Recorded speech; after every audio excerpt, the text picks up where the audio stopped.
একবার যদি কোনো কারণে বাড়িতে ইঁদুর ঢুকতে পারে, দেখা যায় এদের কিন্তু হাত থেকে আমরা কিছুতেই নিস্তার পাই না।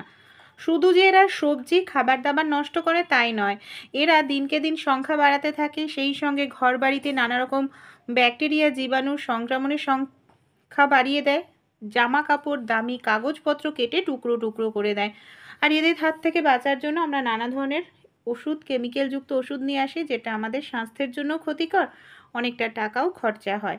ঘরোয়া উপায়েই কিন্তু আমরা ইঁদুরকে খুব সহজেই তাড়িয়ে ফেলতে পারি নামমাত্র খরচে। এমনকি আমাদের বাড়িতে দেখা যাবে আর কখনোই ইঁদুরের উৎপাত লক্ষ্য করা যাবে না। চলুন তাহলে আজকের ভিডিওটি আমরা দেখে নিই। এখানে আমি একটি পাত্র নিয়ে নিয়েছি। সবার প্রথমে পাত্রের মধ্যে আমি নিয়ে নিলাম হাফ চামচ পরিমাণ হলুদ গুঁড়ো। এমন জিনিস ব্যবহার করতে হবে যেটা ইঁদুর একেবারেই সহ্য করতে পারে না। হাফ চামচ পরিমাণ ঝাল দেখে নিয়ে নিয়েছি লঙ্কার গুঁড়ো, অবশ্যই ঝাল দেখে নেবেন। তারপর এখানে আমি নিয়ে নেব 1.5 চামচ পরিমাণ সন্ধক নুন। এখানে নর্মাল নুন না নিলেই ভালো, সন্ধক নুন যেটা আমরা উপোস পুজো পার্বণে ব্যবহার করি সেটাই নেবেন। সন্ধক নুন 1.5 চামচ নিয়ে নিলাম। খুব ভালো করে এবার আমরা 3টে উপকরণ এইভাবে মিশিয়ে নেব। খুব সুন্দর করে দেখুন এইভাবে মেশাতে হবে।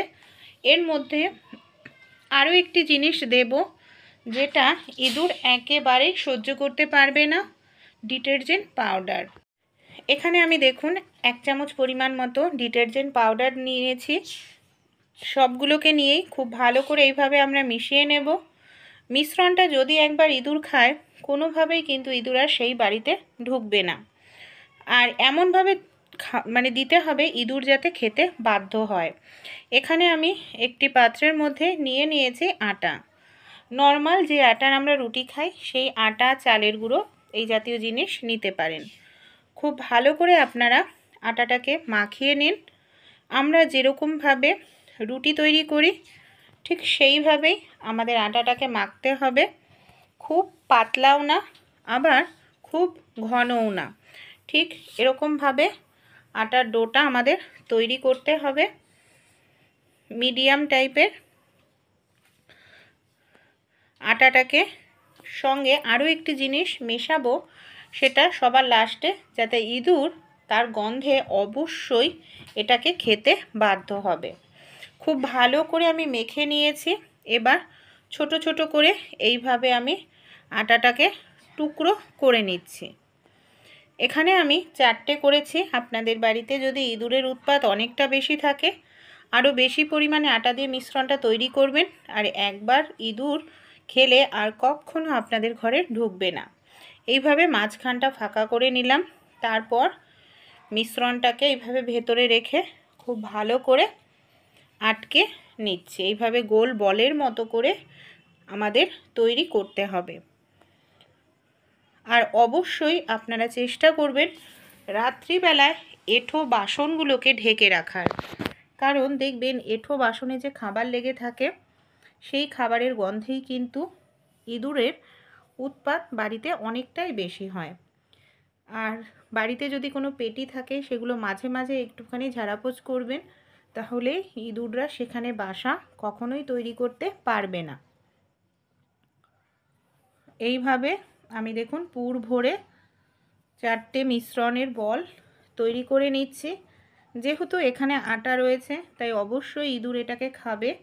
আর এর মধ্যে আবারও বলছি আরও একটি জিনিস দেব, যেটার গন্ধে ইঁদুর এটা খেতে বাধ্য হবেই। খুব ভালো করে এটাকে মিশিয়ে নিচ্ছি। আর একবার খেলেই যেহেতু লঙ্কার গুঁড়ো রয়েছে, অসহ্য জ্বালা শুরু হবে, সেখান থেকে পালিয়ে যাবে। ডিটারজেন্ট পাউডার রয়েছে, শরীরে একটা অস্বস্তি সৃষ্টি হবে। এমনকি প্রাণীর শরীরের জন্য ডিটারজেন্ট পাউডার ক্ষতিকর, আমরা কিন্তু প্রত্যেকেই জানি। এখানে আমি কিছুটা পরিমাণ ঘি গরম করে নিয়েছি। এইভাবে তরল করে ঘিটা লাগিয়ে নিচ্ছি আটার ওপরে। ঘিটার গন্ধটা খুব স্ট্রং থাকে, আর ইঁদুররাও দেখবেন ঘি, আটা এগুলো কিন্তু খায়। তাই এইভাবে ঘিটা আপনারা লাগিয়ে নেবেন। এখানে ঘি বা তার পরিবর্তে আপনারা সামান্য বাটারও দিতে পারেন। এমন জিনিস দেবেন যাতে ইঁদুর আকৃষ্ট হয়ে খুব সহজেই মিশ্রণটা খেয়ে নেয়। এইভাবে আপনারা মিশ্রণ তৈরি করেন, এমনকি দেখবেন আপনাদের ঘরের প্রাকৃতিকভাবে ইঁদুর তাড়িয়ে ফেলতে পারবেন। নানা রকম কেমিক্যালযুক্ত জিনিস ব্যবহার করতে হবে না ইঁদুর তাড়ানোর জন্য। আমরা রান্নাঘরের গ্যাসের ওভেনে তো রান্না করি, খুব সুন্দর করে রাত্রিবেলা পরিষ্কার করার পরেও দেখা যায় ইঁদুররা এইসব জায়গায় উৎপাত শুরু করে যেই লাইটটা বন্ধ হয়, কারণ ভালো করে পরিষ্কার করার পরেও এখানে না খাবারের গন্ধ থাকে। তাই এখানে এই ধরনের একটি বল আপনারা দিয়ে রাখুন।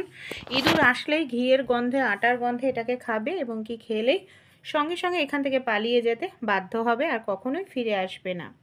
বা আমাদের যেখানে গ্যাসের সিলিন্ডারটা থাকে পেছনটা অন্ধকার থাকে, এই সব জায়গাতেই কিন্তু ইঁদুররা ঘোরাফেরা করে, এমনকি বাসা তৈরি করে। এখানেও একটি দিয়ে রাখবেন, যখনই ইঁদুর ঢুকতে যাবে খাবার হিসাবে খেলেই কিন্তু ইঁদুরের শরীরে জ্বালা শুরু হবে, সঙ্গে সঙ্গে পালিয়ে যাবে। তাছাড়াও আমরা যেখানে সবজি রাখি, বিশেষ করে আলু কিন্তু দেখা যায় ইঁদুর খেয়ে নষ্টই করে দেয় অর্ধেক। আলুর ওপরেও দিয়ে দিন একটু, বা আলুর সবজির ঝুড়ির পাশে দিয়ে রাখুন। দেখবেন ইঁদুরের উৎপাত আপনাদের বাড়িতে একদিনের মধ্যে কমে যাবে প্রাকৃতিক উপায়ে। ভালো লাগলে আপনারাও ট্রাই করে দেখবেন।